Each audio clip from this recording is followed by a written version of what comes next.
Man, oh man, week 15, studs and sucks. What a wild week. We're going to recap that, the latest fantasy football news and notes, and also some projections for 2025. We're going to talk MVP talk. Dude, this is the episode to listen to. Buckle up. If you're on your commute, wherever you are, this is it. Smash it, tap it, slap it. Welcome to the show. Jim, what's happening, man?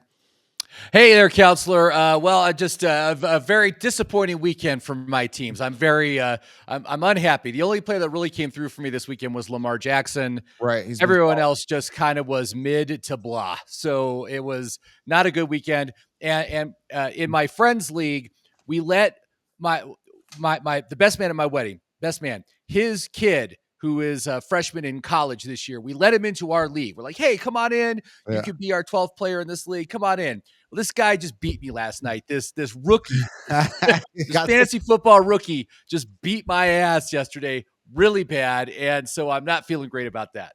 He got 16 rounds, maybe. He just that's where he's probably listening to more counselor, less Maverick. Well, who knows?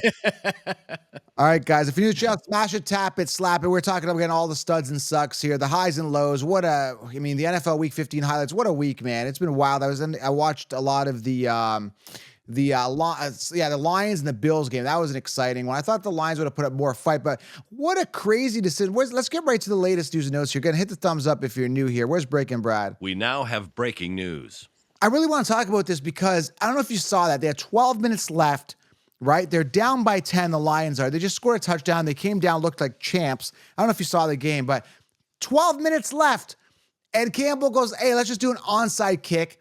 Mac Hollins grabs the ball, good field position. Not only does he get good field position, he runs it back almost pretty much for a touchdown. Then Allen plugs it in and throws it for a touchdown, whatever. But man, you had tons of time in the game. You're down 12, onside kick, and they come back and score points easily.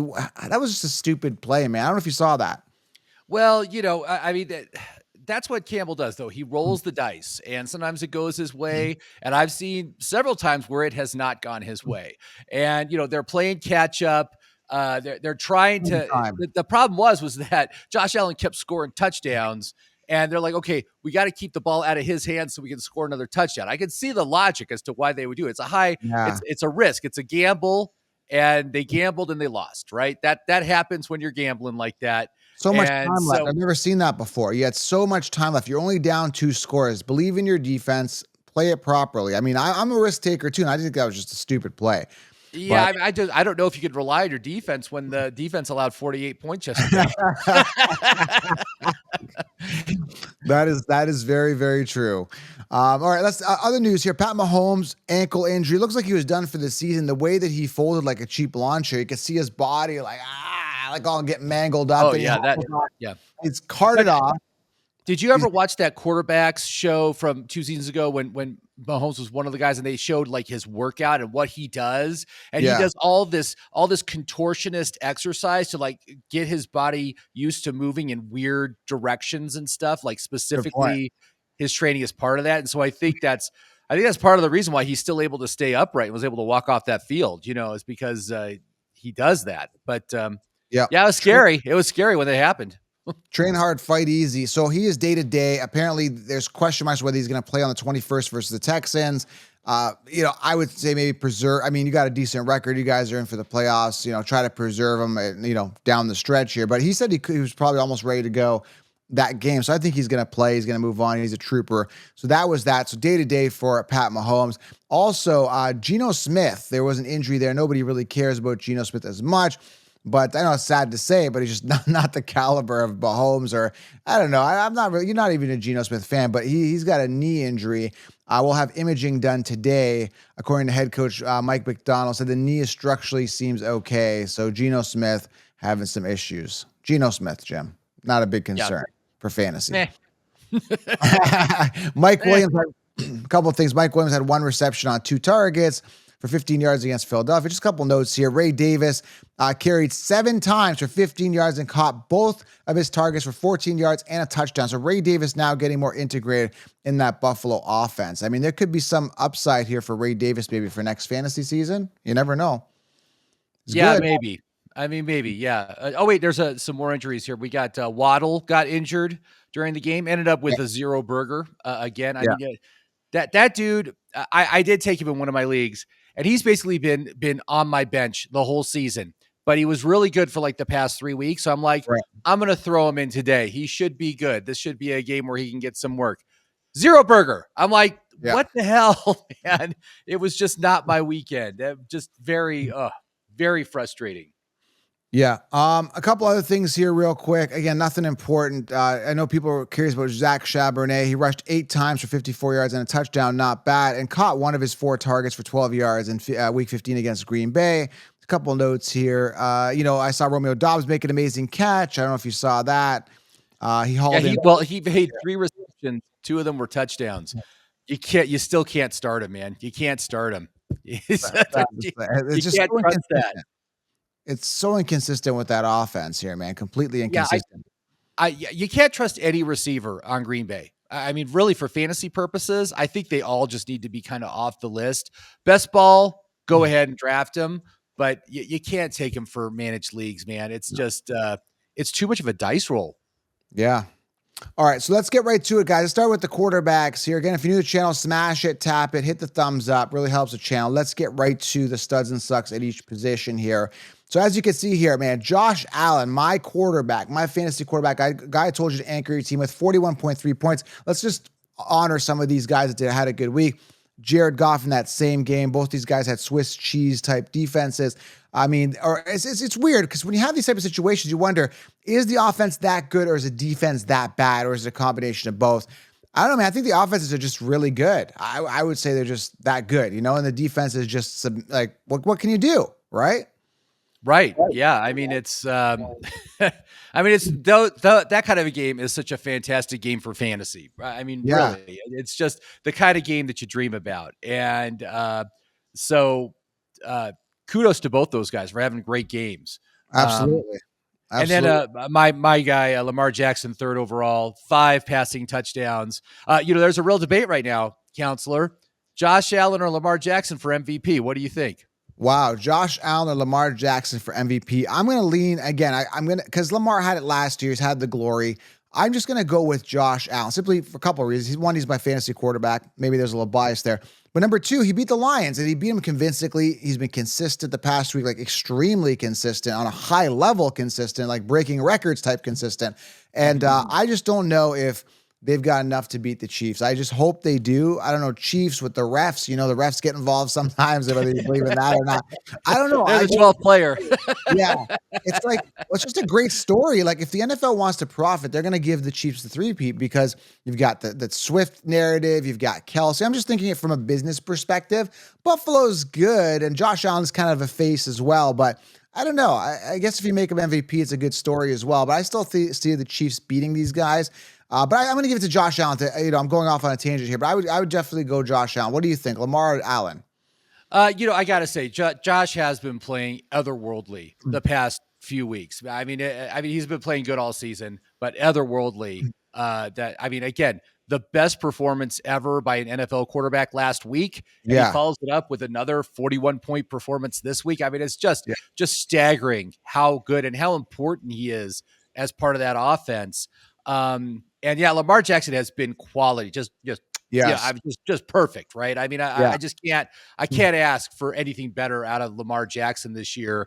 And they both beat quality teams. So I think, I would lean Josh Allen because it has been bigger. What he's been doing lately has been bigger than what Lamar has been doing, but they're both just so excellent, just so out of the stratosphere as far as all the quarterback competition in the league.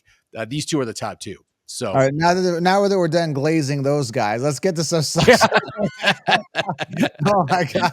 All right. So by the way, Jalen Hurts, honorable mention, Aaron Rodgers and Baker Mayfield, all good weeks. But guys that suck, I mean, like CJ Stroud, 11.6 points.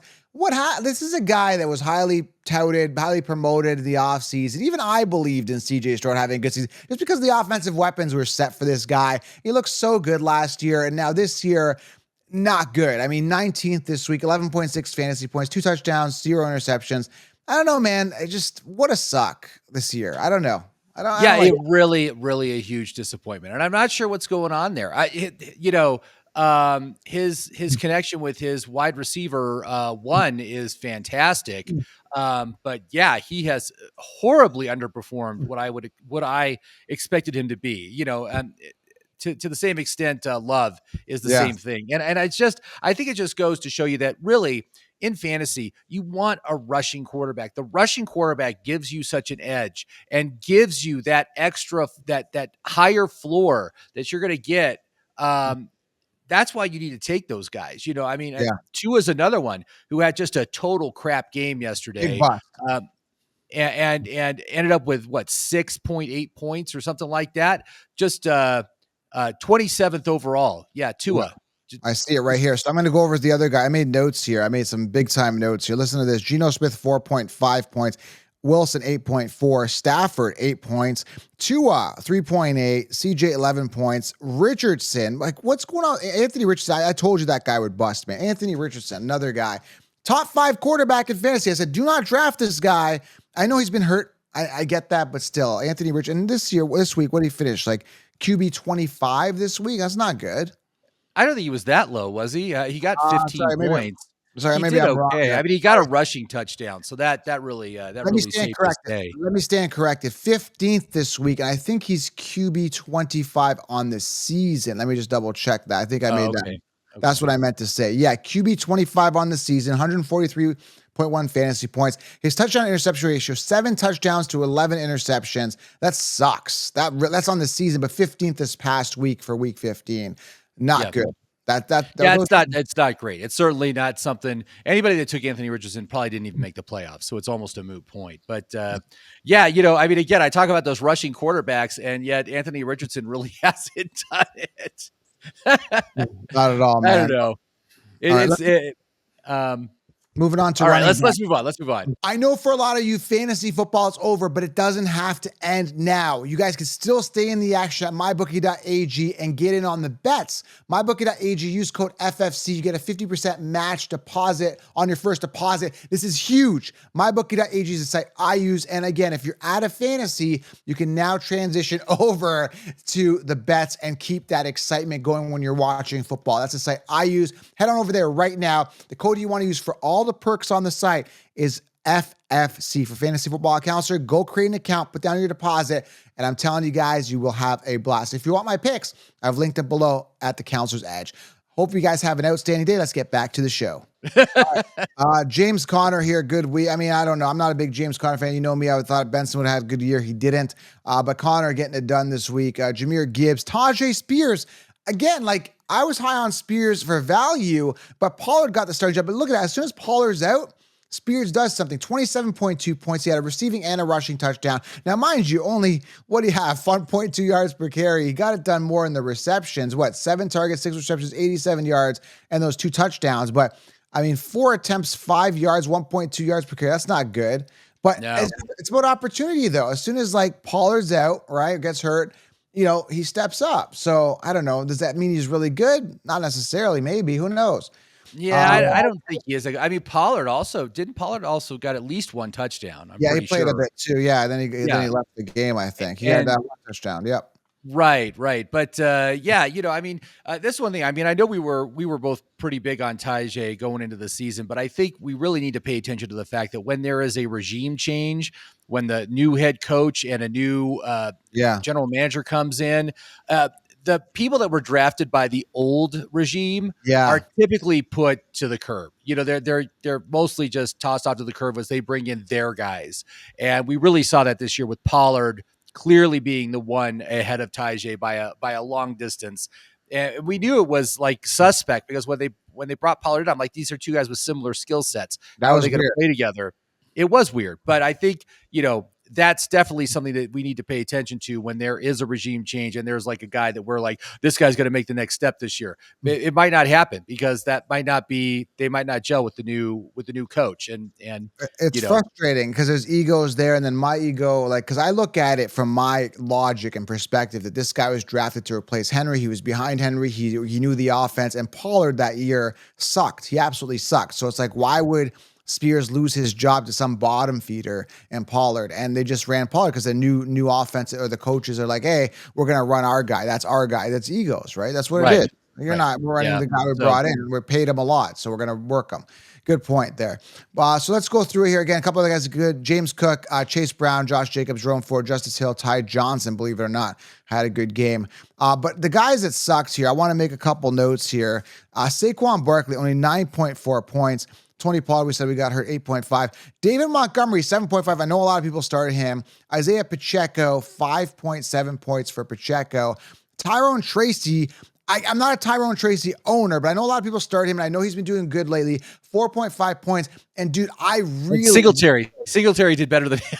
I hate Singletary. Singletary got the goal line. Yes. When I saw that, like, I just hate Singletary. I hate hard on for Singletary. I don't like him. I don't think he's good. I think he sucked when he was in Buffalo, and then he was a fake RB1 this year. People believed him. I'm like, don't draft Singletary. Imagine Tyrone Tracy owners, when fantasy playoffs come along, he has 4.5 points. This is embarrassing. This sucks. This should make you hate Singletary even more. That's disgusting. Disgusting. After, like, Tyrone Tracy's been consistent. Like, I look at his games. Like, if you look at the past couple games, wasn't he pretty solid? What was his game log? I got to tell you, 19.3 points the week before, 14.5 the week before that, 9 and then 15, 7 and 23. So he had a couple dud games, but not to this level. His worst game was week 12 at 9 points, and then again 14.5 and then 19.3, like I said, and then down to 4.5. I mean, this is his worst game since like week 4. He had 3.1. He had not scored a 4.5 game since week 4. Like, but part of the problem also was just the fact that he's stuck on a terrible team with a terrible offense, and they were getting blown out. Doesn't matter. This is fantasy. So you move away. You move away from the running backs and that sort of situation. My nomination for Suck of the Week has got to be Jonathan Taylor. Yeah. So out on him. I don't know if you saw that, but he broke out this huge run. It was like 50 yards, running down the field, running away from everybody. He drops the ball right before he crosses the end zone, and it's a turnover. He sucks. I can't believe it, man. I mean, that is. I saw that happen twice yesterday. One time it happened with a defensive player that was going in for a pick six, and he dropped the ball before he went into the end zone. But then Jonathan Taylor did it a little bit later on. But I'm just like, come on, man. You can't do that. Not when you do something like that, man. That's crazy. Absolutely should be ashamed of himself. Shame. Jonathan Taylor. That was disgusting. Especially, I don't have him in fantasy, but dude, I'd be pissed if that happened. I would lose it. I don't have him. Again, Najee Harris, honorable mention for a suck. Pacheco, we talked about 5 points, and then Javonte 4.3, but nothing's expected out of him at all. All right, let's move on here, Jim. Let's go to the let me get it queued up here. The wide receivers. Yeah, I got to get to my screen here. Who are the wide receivers? Well, I'm pulling it up here. Give me a second here. Hey, let's do a shout out to the old guys. Devontae Adams and Mike Evans were the two top players. Oh, I see it on yours. It's Amon-Ra, but on my list, Amon-Ra, Evans, and then Brian Thomas Jr. had a tough matchup versus position, 32.5 points. Awesome stuff, my guy Brian Thomas. Devontae Smith. I'm so excited for Brian Thomas next year, man. Yeah, he's good. I'll take him as high as he goes, man. I want him on my team. That dude is amazing. And this is with a backup quarterback, too. I mean, he's playing this role with a backup. So he's really, really good. Smith, CeeDee Lamb, Terry McLaurin, A.J. Brown, Malik, Rashad Bateman, all honorable mentions. Now, the guys that suck here, Dell 6.1. We go through here. These are all the bottom guys here. Jaden Reed finished 30th, 11.1. Pittman has sucked all year. Don't draft him again, 9.8 points. I'm seeing Ridley, 9 points as well. Yeah, Ridley's another guy. I don't think I can draft him anymore. I don't think I can do it. Never. Josh Down 6.2, Tank Dell 6.1. And then this is a couple of disappointments here. Big names here. We're talking DK Metcalf, never drafting him again, 5.8. Tyreek Hill, 5.6. And Marvin Harrison Jr., 5.2. And then Deebo Samuel, 4.9. Like, these are big names to finish. Like, imagine Tyreek Hill, first round pick, finishing 58th in your fantasy playoffs. Listen to this. Like, this is crazy. Let me go over this, Jim. This is crazy. You draft Tyreek Hill in the first round. This is crazy. And if in your fantasy playoffs, finished 58th amongst wide receivers. Marvin Harrison, you drafted him in the second round, finished 59th amongst wide receivers. And this is excluding the Monday games. 59th with 5.2 points. Deebo Samuel, a third round pick, 4.9 fantasy points. Jim, this is depressing if you drafted these guys. Flat out depressing. It is. Hey, I speak from experience. I played Tyreek yesterday. Yeah. Yeah. And Super depressing. Cooper Kupp, 0 points for Cooper Kupp. Zero.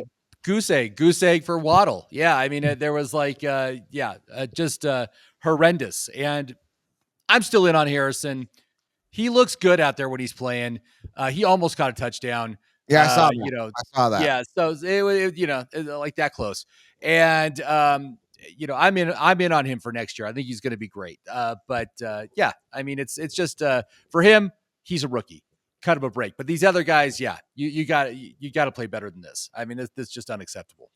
All right, let's get to the tight ends here. I'll filter by tight ends here. And again, I always sound like a broken record when I talk about tight ends, but my expectations. Remember that old, there was an old show, I think it was Mad TV or in Living Color. They'd have a segment, and there was like a dating show with these not so attractive people and be like, lowered expectations. Yes, Remember that? I remember that. Yes. Dating show. So that's how I wish we could get that song here when I queue up the quarterbacks. I really don't any expectations out of tight ends, but Smith bounce back, Bretton Strange, Sam Laporta, Trey McBride, Josh Wiley, like from Tennessee, Foster Moreau, like who are these guys? Who? I don't know. Doctor Strange is playing football now. I mean, Evan Engram is on IR, right? So Bretton Strange is the tight end. So, okay, that makes sense. Trey McBride is one I've heard. He hasn't made a touchdown this year. He hasn't gotten a touchdown this year. And he's had 87 receptions or something like that. Crazy. That guy's a reversion candidate for next season. I think he's going to get a lot more touchdowns next year. I don't know. And look at this.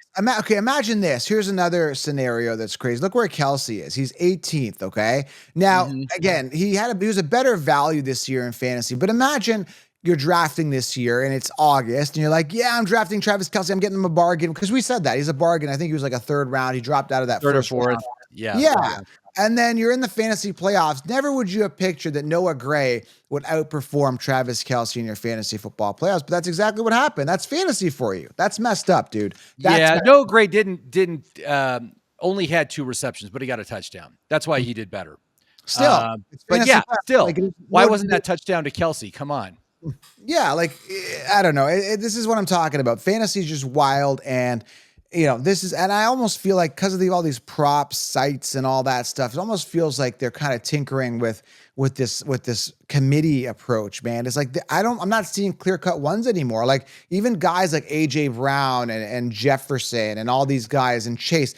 Other guys are really dipping into their volume on a high level in many games where the wide receiver one just doesn't become relevant anymore in that particular game, and that screws you up for that week. Right? I wouldn't say that about Jamar Chase. He's fantastic this year. He's really good. Yeah, he's blown everybody away as far as wide receivers go. But it's just like a bunch of these names. You're like, you never would have started them. Chigakonkwo, Foster Moreau, Josh Wiley. Who would have started these guys? No one. But we know that the tight end position is extremely volatile. It's extremely low volume. There's not a lot of volume there. Most of the guys are getting, if I sort by targets here, 5 players did get 10 or more targets, but you got a ton with 6, 5, 4 targets and they get that touchdown and hey, they're in the top 12. It's that kind of a thing. So, geez. Wild, man. Wild West here. And again, the sucks of the week, I take ownership on this. Ferguson just sucked. K. Dodden sucked. 4 points apiece, pretty much, these guys.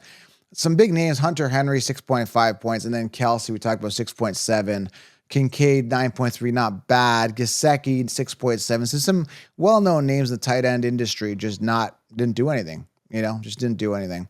Right. So, and Jonnu's taken all the volume away from Tyreek. Yeah. Isn't that wild? Dude, that's the reason why Tyreek hasn't been doing much, man. Jonnu Smith, 9 receptions, 11 targets. It's embarrassing. It's bad. I don't even know. But that's a great connection there, though. Jonnu Smith obviously has a clear-cut, very good connection with Tua. That's good for next season. That's good to know. He's probably going to go very high in next year's draft. So yeah, absolutely. So that's it, guys. Make sure you guys smash it, tap it, slap it. Those are your NFL Week 15 highlights, fantasy football news, everything covered. Make sure you guys hit the thumbs up. We are going year round with NFL news, sports talk, all that fun stuff. Talking MVP talk. Jim, we're going to keep this rolling. I think we're going to keep the train rolling with you. We talk playoff football. We'll talk 2025 sleepers. We'll get right into some early rankings. It's going to be a lot of fun here. So smash, tap it, guys. Hope you have an outstanding Monday. That's pretty much it, Jim, unless you want to add anything. No, I think that's it, man. Hey, good luck if you made it past the first round. Fortunately, I didn't, so I'm just now I can relax and watch football on Sundays. Absolutely. Take Don't take have to get stressed out about it anymore.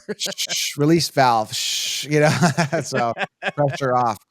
All right, Yeah. guys, appreciate it. Hit the thumbs up. We'll talk soon. Wherever.